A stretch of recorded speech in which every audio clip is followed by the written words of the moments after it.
Okay, thank you for joining us. My name is Amy Pistone. I'm a classics professor at Gonzaga University, and I am so excited to be able to facilitate a little bit of a conversation here with some of our actors for our upcoming performances of Antigone. So let's start with getting to meet our Antigones. Hi, I'm Anna, and I'm playing Antigone at Whitworth University. Hi, I'm Grace, and I'm playing Antigone at Gonzaga University. And for our Creons. Hi, I'm Katie Ludlum, and I am Creon in Whitworth's Antigone. Now I'm unmuted. I am Ryan Childers. I am an adjunct faculty at both Whitworth and Gonzaga universities, and I am playing Creon at Gonzaga's production. Excellent. So I'd like us to start maybe with our two Antigones and just have you talk a little bit about what it was like coming to this role and sort of how were there things that surprised you about this role? Were there things that you weren't expecting, especially if you weren't familiar with this story before you came to these productions?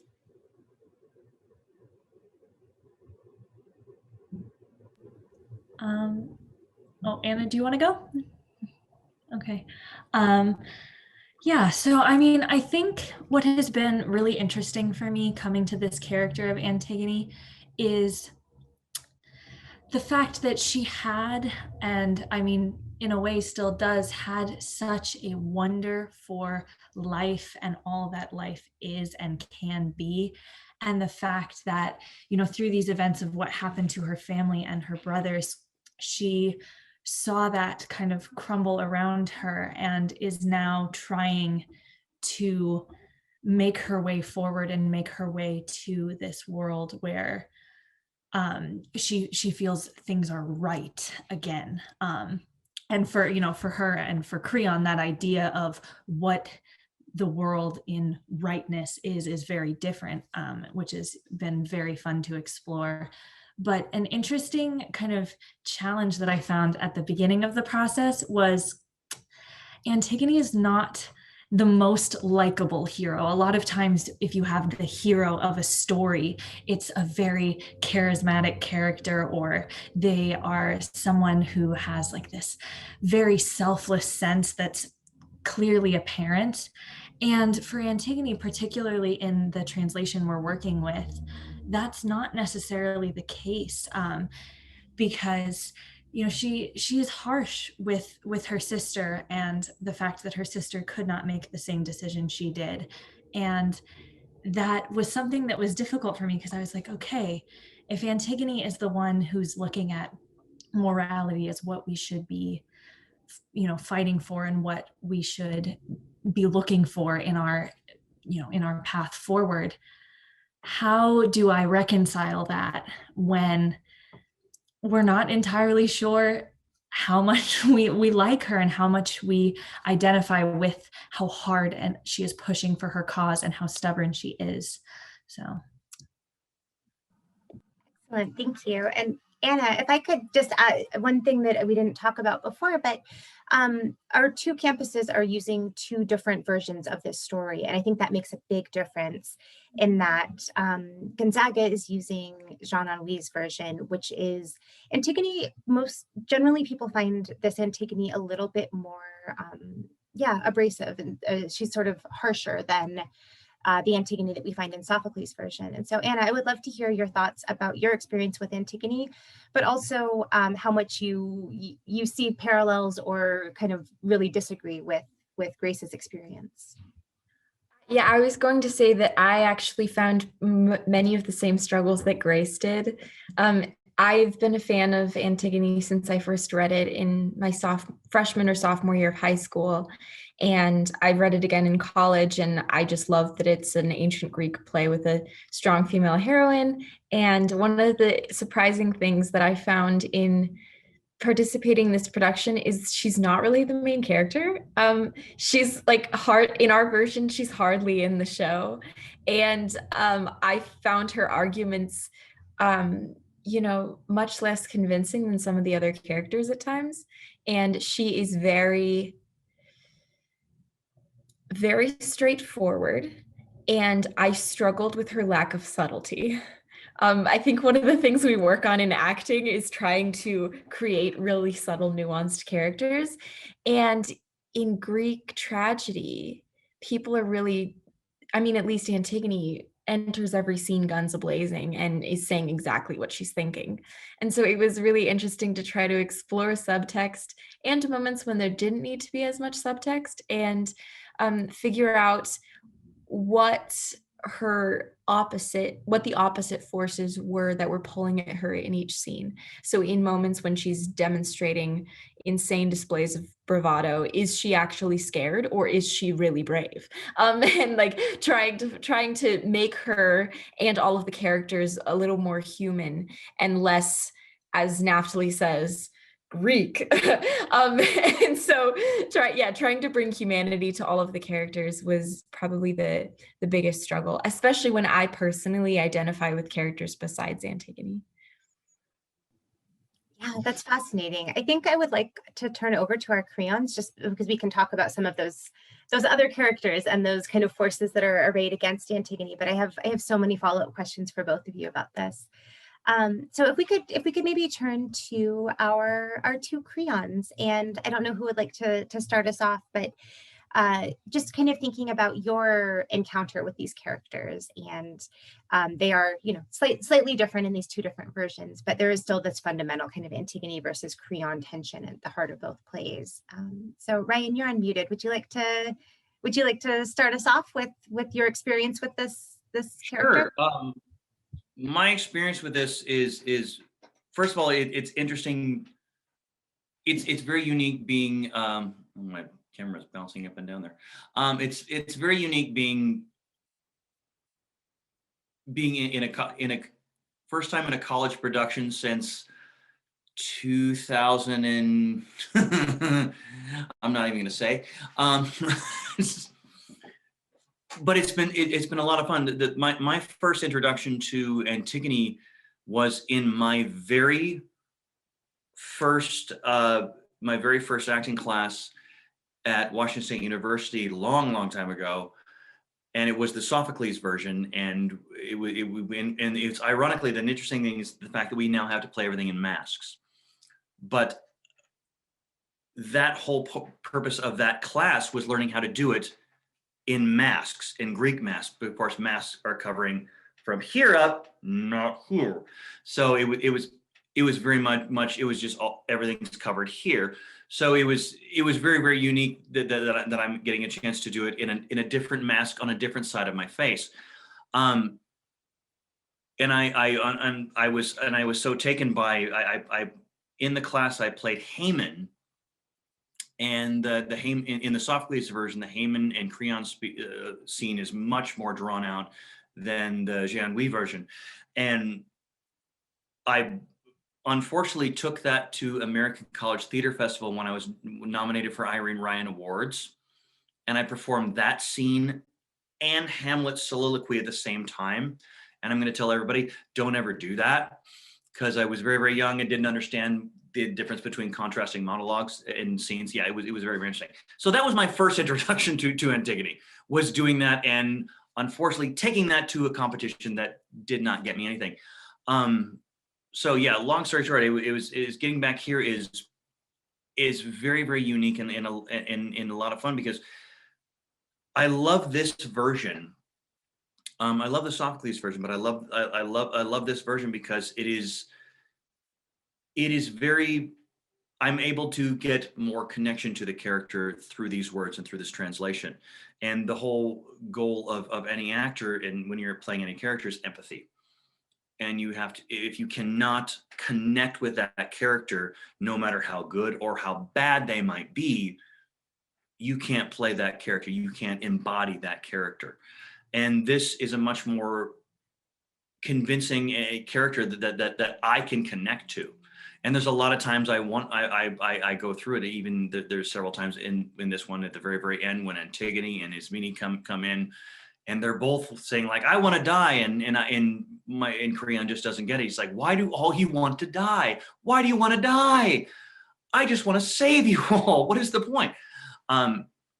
So this one has just been, getting into this character has not been difficult because the translation is very easy to connect to empathy wise, because I can see where Creon is going. I can see why Creon is doing what he's doing. I don't, in a lot of points, disagree with what he's doing.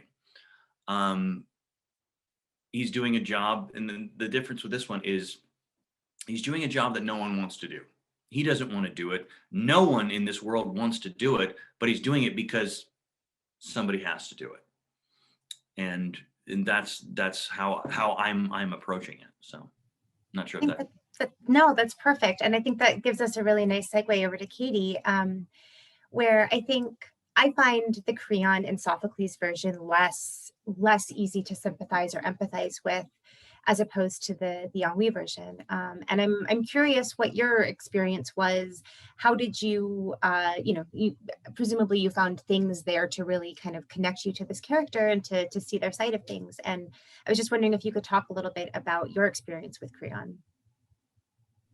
Yeah, absolutely. I think with our Creon, one of the really cool things about it is that I am a woman, and I'm not playing a man, I am playing a woman in the show.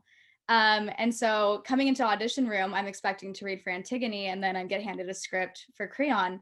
And it's exciting, and it causes also, I mean, I reiterate everything that Ryan just said about really trying to get into the head of this character who has been seen, who is known as the antagonist of the story, but finding the humanity in her and finding moments where she's being human, and she comes into this world of the play having a nation that is completely in turmoil. A war had just ended. Their leadership is completely out of whack. And she comes into this part and she's like, okay, I have to do this.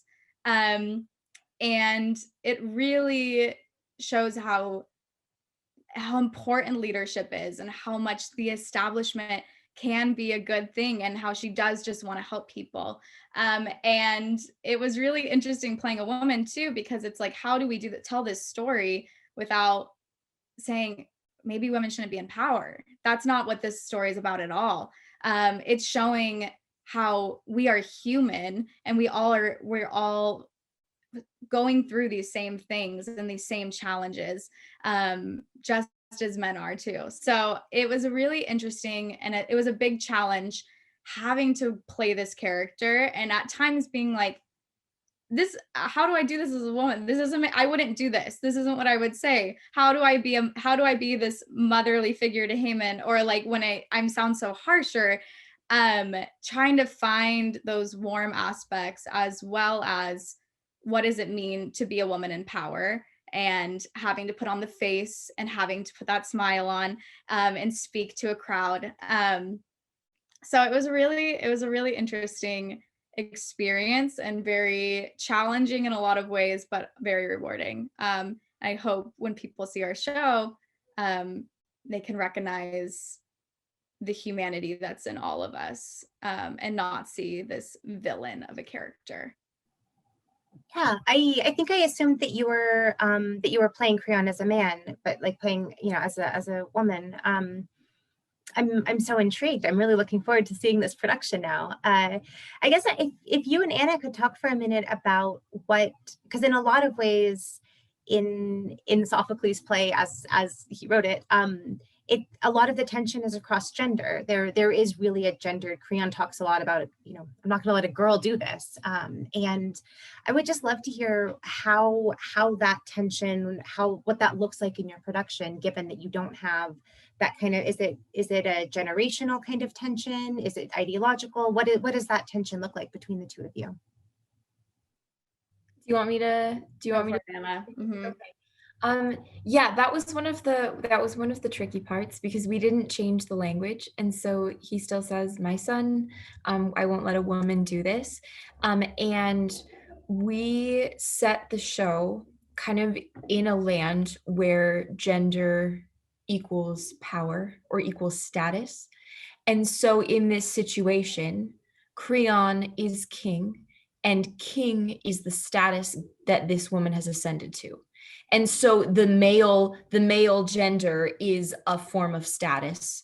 And so her being able to hold positions that are male gives her power over female positions.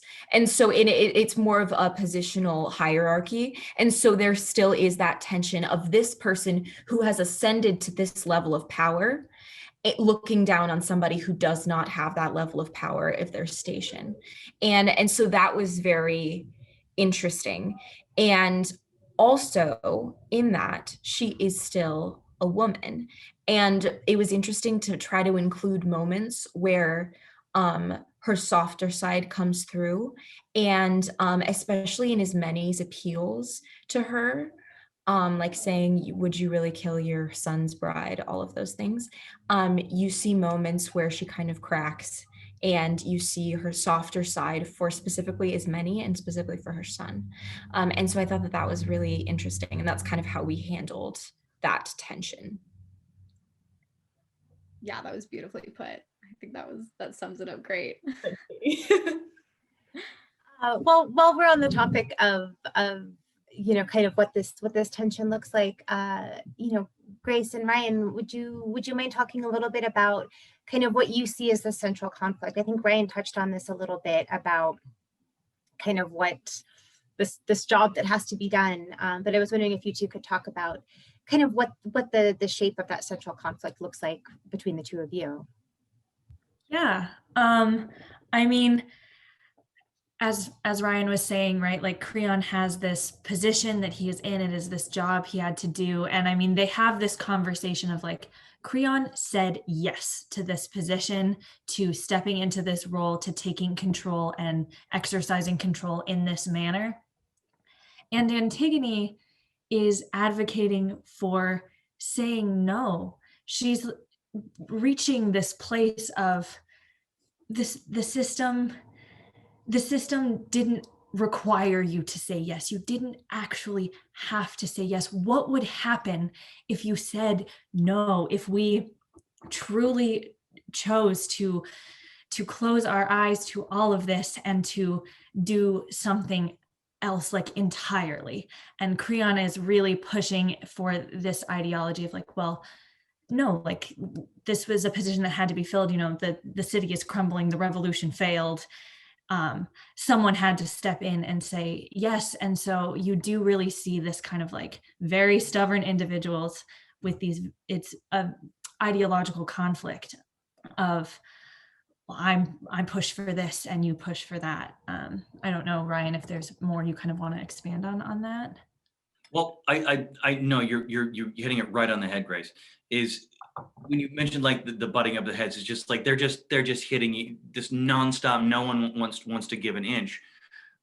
But when something that you were mentioning about there is I keep hearing every time we run through those scenes, and like somebody has to say yes, I do this, and like I don't, but Antigone says I don't have to say yes. That's your problem. You said yes. You like I don't have to. It goes back to the idea of like who is really free in this? Who really does have the freedom of will? Creon doesn't. But he's doing it because he has to, because he is royalty. But she's royalty, but she's saying, no, I don't want to be that. I want to be free. I will do whatever I want. That's my choice. And yeah, it's interesting when you pointed that Grace. It's like, yeah, it is the idea like who really is a free spirit in that. So. Excellent. And then maybe just one last quick question for everybody, and then I think we can leave our Antigones and Creons here. But I know you've all done a lot of work to kind of get inside the psychology and the psyche of these characters. At the end of the day, I would accept either, do you like or do you agree with your character at the end of the day? I know Anna mentioned not necessarily identifying the most strongly with Antigone. So just as a last quick hit to go around on, do you like or do you think your character is the rightest, at least, if not completely right? I would say that I look up to my character in a number of ways, and throughout the process, I grew to appreciate her stubbornness and her resolve and her commitment to her idea of justice. And that is something that I would certainly like to demonstrate more of in my own life. And so that is something that I agree with, holding beliefs strongly, and when tested or when questioned, acting in accordance to your beliefs. And so in that way, I think that I agree with her, and I agree with the actions that she took. And that if I had had those beliefs, I would have wanted to take those actions as well. Excellent. Yeah, the first way I thought about formulating this question was, do you think, like, the character, in terms of being the protagonist or the hero or the main character, do you think that these people should be held up as heroes? And obviously in the Greek context, hero has a lot of different connotations that are not morally good, but do you think that your character should be considered in a modern sense something of a hero? And I think you got at that, even though that is not how I ended up posing the question to you. What about everybody else? What do you think? These are hard characters. They are they're complex, and they're hard characters to work with. I think for my Antigone, I don't always like her methods. Maybe I don't always like we talked about her, like she kind of checks off things before she goes to die. I don't necessarily like that as her method, but I do find myself agreeing with her. I think there's something immensely powerful about kind of like what Anna was saying about the kind of sticking to her beliefs and her understanding that she made this choice based on her beliefs, and that is what she's going to stick to. And I think there's also something very powerful in the fact that she believes in something, in breaking out of this system in a way, and in seeing she talks about happiness, right? Seeing a happiness for this society that's something so much bigger than what Creon thinks happiness can be. And so in that way, I find myself agreeing with her. Great. What about our Creons? I think Creons tend to have less, if people have to pick a team, usually Antigone gets more people voting for Team Antigone. What about our Creons? Yeah, I think with Creon, I empathize so much with her. I do. And I see her points and her need for order and for control, especially coming from such a place of turmoil. But I do see how pride and an unwillingness to bend can have drastic consequences. And I think that is kind of what the end of the play really shows.